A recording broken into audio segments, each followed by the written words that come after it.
भारत की उपजाऊ भूमि अपने आंचल में अनेकों अनाज उपजाती है, जो भारत माँ की संतानों का लालन पोषण करती है। इसमें प्रमुख है गन्ने की खेती। गन्ने की पैदावार हमारे यहाँ बड़े पैमाने पर होती है और इसके फलस्वरूप हमें प्रचुर मात्रा में शक्कर, गुड़ आदि मिलता है। गन्ने के इन बचे खुचे छिलकों, पत्तों या बचे हुए अंश का क्या होता है?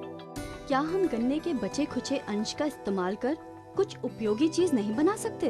आखिर कब तक हम इतनी उपजाऊ गन्ने के प्रमुख हिस्से को बर्बाद करते फिरेंगे? कुछ ऐसे ही सवालों ने हमें झकझोर दिया और हमें ये पता चला कि सिर्फ महाराष्ट्र में तकरीबन 4,50,000 टन गन्ने का मलबा व्यर्थ तरीके से जलाया जाता है। गन्ने के बचे खुचे अंश बर्बाद तो होते ही हैं, साथ में प्रदूषण की कालिख और बढ़ जाती है। कुछ ऐसी ही विषम परिस्थितियों ने डॉक्टर A.D. कर्वे और उनकी बेटी प्रियदर्शनी कर्वे को एक अनूठा कदम लेने के लिए प्रेरित किया, जिसने खाक को जवाहरात बना दिया। गन्ने के बचे खुचे अंश को एक शक्तिशाली ईंधन चारकोल बना दिया। बचपन से मैंने ये देखा है कि जब भी गन्ने की कटाई होती है तो सूखे पत्ते खेत में गिरते हैं और वो वहीं पे जलाए जाते हैं। तो तभी से वो देख के मेरे दिमाग में एक था कि इस बायोमास का अगर कुछ इस्तेमाल हो सकता है, उससे कुछ यूज़फुल चीज़ बन सकती है। और एक आइडिया ऐसा आया कि इसको अगर फ्यूल में कन्वर्ट कर सकते हैं तो अच्छा रहेगा।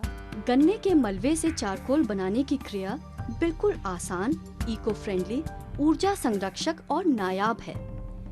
एक बड़ा सा किन या फर्नेस लिया जाता है, इसके अंदर करीब 7 छोटे डब्बे समा सके। उन डब्बों के अंदर गन्ने के बचे अंश, पत्ते आदि ठूस दिए जाते हैं और उन्हें पलटकर रख दिया जाता है। डब्बे के ऊपरी हिस्से में छोटा छिद्र कर दिया जाता है ताकि जलने की क्रिया के दौरान वोलेटाइल गैसें धुआं बन निकल सके। फिर इन सारे डब्बों को एक चिमनी से संलग्न कर दिया जाता है। अब इस फर्नेस को गर्म किया जाता है। इस काम में भी गन्ने के पत्तों को जलाया जाता है। 45 से 1 घंटे की आंच के बाद सिके डब्बों को बाहर निकाला जाता है। अब ये प्योर कार्बन है।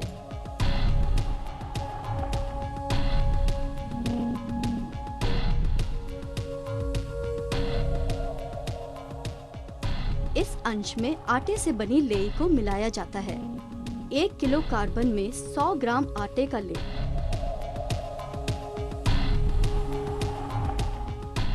फिर इन्हें ग्राइंडिंग मशीन में डालकर इनके टुकड़े बनाए जाते हैं।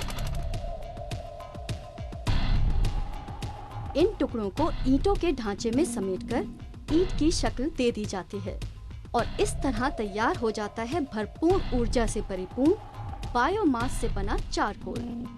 ये कोयले का यूज़ करने के लिए हमने फिर एक कुकर भी बनाया है।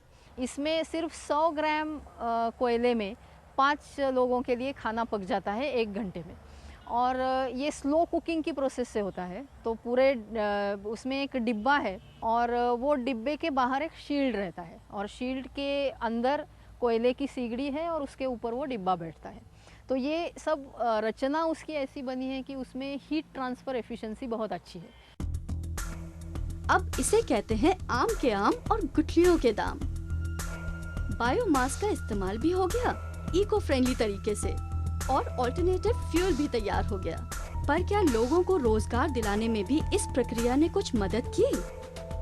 एक परिवार में से 2 आदमी काम करने लायक है तो दोनों मिलके 2 भट्टियां चला सकते हैं और 2 भट्टियों में से हर रोज़ 100 किलोग्राम ये पत्तों का कोयला बनता है।